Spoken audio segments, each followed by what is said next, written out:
BJP MLC और प्रदेश उपाध्यक्ष मोहित बेनीवाल का ममता बनर्जी पर बड़ा हमला कर कहा, बीजेपी पर सवाल उठाने से पहले अपने गिरेबान में झांके, ममता सरकार चलाना यूपी की योगी सरकार से सीखे। ममता की सरकार में महिलाएं सुरक्षित नहीं हैं।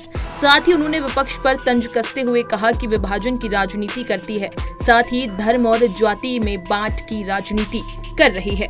देखिए हमारे संवाददाता की ये खास रिपोर्ट।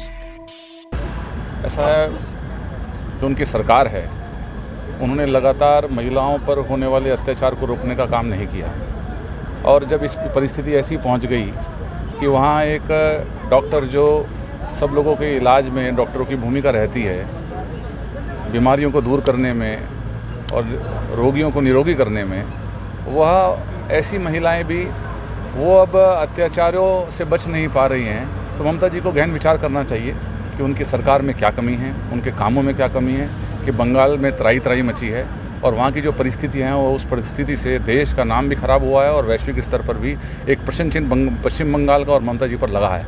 उनको अपने गिरेबान में झांकना चाहिए और इस बात विचार करना चाहिए कि इस अत्याचार को कैसे रोकें और इसको राजनीतिक रंग देने का काम ना करें। वो अत्याचारों पर कार्रवाई करें, अपराधियों पर नकेल कसें। जिस प्रकार से उत्तर प्रदेश में माननीय प्रधानमंत्री जी के नेतृत्व में, योगी जी के नेतृत्व में यहाँ उत्तर प्रदेश में आज गुंडाराज समाप्त हुआ है, एक विकास की राह आगे बढ़ी है, उस राह पर उनको काम करना चाहिए। भाजपा पर ताने बाने कसने से कुछ नहीं होने वाला। मुख्यमंत्री जी के बयान को लेकर जो है विपक्ष जो है हमलावर है, भाई बयान जो है गलत है, ये बयान था कि भाई बटोगे तो कटोगे। नहीं तो देश के अंदर तो बटना ही नहीं चाहिए, देश तो एक ही रहना चाहिए। देश राष्ट्र जब एक होगा तो ताकत हो बढ़ेगी। और जैसे मोदी जी ने हमेशा कहा है कि हमें देश को गौरवशाली बनाना है, उनकी अभी विदेश यात्रा में वो पोलैंड गए, यूक्रेन गए और अनेकों देशों में गए और देश के वैभव को आगे बढ़ाने का काम वो कर रहे हैं। और आज देश को हम सम्मान के साथ अन्य देश भी देखते हैं, देश की ताकत बढ़ी है। तो जब तक आप एक नहीं होंगे तो देश की ताकत कैसे बढ़ेगी। 1947 में विभाजनकारी चीज़ें आगे बढ़ाई और कांग्रेस हो सकता है कांग्रेस विभाजन की राजनीति करती हो, लेकिन भारतीय जनता पार्टी विभाजन की राजनीति नहीं करती। वो देश को एक साथ लेकर चलना चाहती है। उत्तर प्रदेश में भी हम सभी लोगों को एक साथ लेकर के चलना चाहते हैं और वही हमारी ताकत है, उस पर हम आगे बढ़ेंगे। राकेश टिकैत जैसे बांग्लादेश की बात करेंगे, बांग्लादेश बना देंगे, ये राकेश टिकैत ने भी कहा है।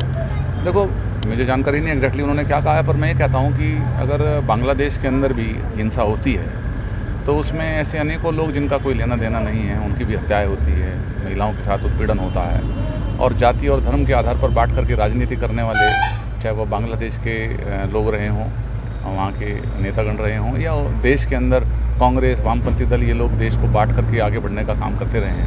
वो सेक्युलरिज्म के नाम पर वो जाति पर बात करते हैं, वो धर्मों पर बात करते हैं। भारतीय जनता पार्टी और हमारी सरकार इस विषय पर बात नहीं करती। हम लोग विकास की बात करते हैं, हम देश को एक माला में पिरोने की बात करते हैं। देश में विकास कैसे हो, सड़कों का निर्माण कैसे हो, आम आदमी तक कैसे विकास पहुँचे और उसके जीवन में उत्थान हो, उसको लेकर के हम काम करते हैं। ये लोग धर्म को आधार पर बांटने की बात करेंगे तो फिर देश कैसे चलेगा। देश की ताकत बढ़ानी है तो एकजुटता करनी पड़ेगी। अगर जी आपकी सरकार है और जितने बागपत में स्टेडियम है कोई भी बदहाल है, सबकी एसी चोरी है, कोई व्यवस्था नहीं है, तो अभी इन लोगों पे एक्शन क्यों नहीं होता। आज इस कार्यक्रम के माध्यम से जिलाधिकारी भी मौजूद थे, मैंने उनसे बात की और उन्हें कहा और ख़ासतौर पर ये कहा कि युवाओं के लिए आज राष्ट्रीय खेल दिवस है, युवाओं के लिए खेलों की अच्छी व्यवस्था होनी चाहिए। मिनी स्टेडियम का भी निर्माण को लेकर के भी ज़मीन चिन्हित करेंगे तो अच्छा रहेगा और जो यहाँ पर मैदान है, जहाँ जो भी विकास से संबंधित विषय हैं उनको आगे बढ़ाना चाहिए।